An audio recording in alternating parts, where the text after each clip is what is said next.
is up, everybody? Sunspot Reviews here with a brand new review, and this time I'm bringing you guys the NECA 1994 Godzilla from the movie Godzilla vs. Space Godzilla. Now, I unfortunately do not have a box for you guys since this figure is decently old and I did throw it out, but no matter, it was not that impressive. It was just a casual NECA box, same as the 2014 Godzilla, not the 12-inch head-to-tail version, just the little one. But anyway, I just want to talk about this head sculpt because it is phenomenal. NECA really does know how to make animals come to life. Although, well, not a realistic animal, but still an animal. So as you can see, the head sculpt is really nice. I really like what they did with the brownish, goldish eyes there. As you can see, it really stands out as the rest of the head. The teeth are really nicely sculpted in. It's individual sculpts, if you can see. It's kind of hard to see, but it is individually sculpted. The tongue is great. What they did inside the mouth is really nice because they really put a lot of details in there, even though I don't think anybody cares what is inside there. I don't think anyone's going to look. And just everything around it is just really nice. The little ears, the eyebrows, even the small little spikes up here that will eventually turn into these big guys. It's just a really nice attention to detail, especially when you open the mouth. They really captured his look from the film for when he roars. I really think they did a great job. What I really like about the rest of the figure, excluding the head since it doesn't really apply there, is the glimmer the figure gives off. They put on this sort of new type of paint where it's really shiny when held up to light, and I got a light right over here and a light right over there and up top as well, and it's really working well. You can see he's literally shining, and I think that was a really cool effect. And I really like that they individually sculpted all these scales everywhere, even on the inside of the hand, as I mentioned with my apes review, that they put detail everywhere, and I really like that. And you see, even under his little torso joint, there's still those scales and that certain type of paint. And the spikes, they don't have that shiny type of thing, but that's accurate, you know, that's how it was in the movie. And these are rubber, so which is good. You wouldn't want them to be plastic; they would just break off. But they gave him a really nice sculpt, you know. And it's kind of a nice change for NECA Godzilla-wise because the last two we had, the spikes weren't painted, which kind of blew nuts. The hell is blue nuts? I don't even know what blue nuts are. Moving on, I really like the nails and the feet and everything, you know. See his nails, they're not exactly white, but they have this bluish grayish in them, and same goes for the fingernails. So it's really nice, and it runs all the way down to the tail, all this detail.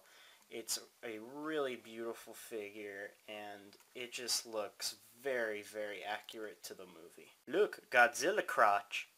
I would just like to point out that NECA even put details on the bottom of the feet, because you know with most figures, there's detail almost everywhere except the feet.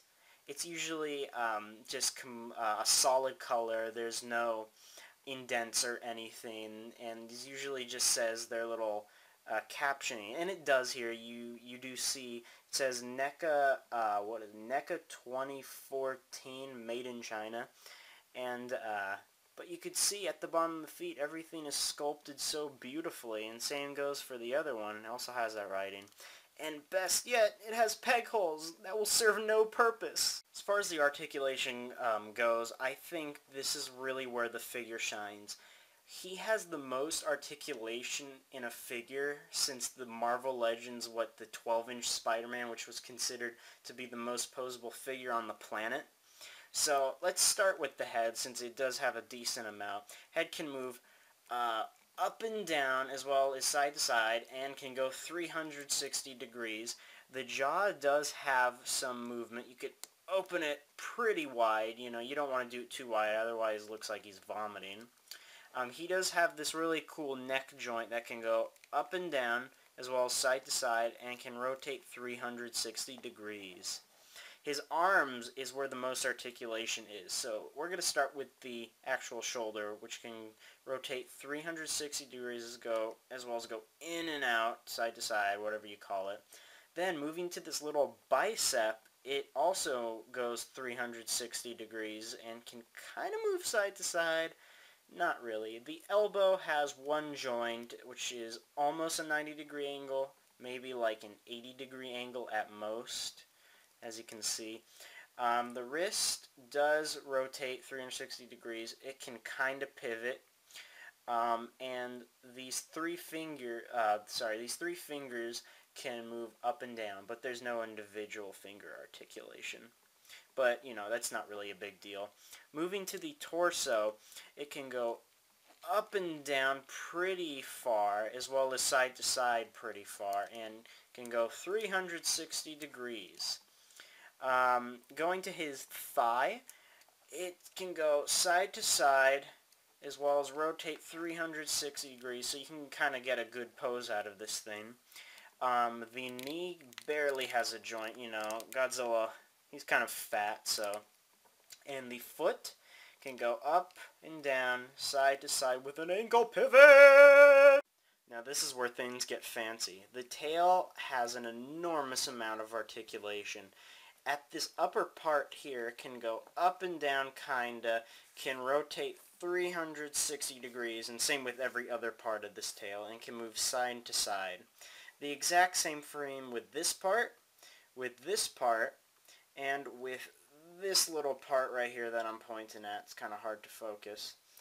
And down from that last joint right over here to the end of the tail, it's on a bendy wire, so you could make any kind of pose you want. So it's a really nice articulation for the tail. And here he is next to the Pacific Rim Knifehead version 2.0 and the DC Collectibles Batman Begins Batman. I thought that this could be a good measuring scale for looking at this figure. You know, he's definitely shorter than the Knifehead over here, which he should be. Knifehead was enormous. And if you move Batman right next to Godzilla, Godzilla is taller by a hair. Now, after picking up this guy and having him in my hands in person, I would just like to say that I am very, very impressed with what NECA provided Godzilla-wise. I honestly never thought NECA would get this license, but they did, and they did a phenomenal job, just as they did with their previous two figures, the 2014 Godzillas. So I highly, highly recommend you pick this guy up. He is definitely a must-have if you are a big Godzilla fan like me.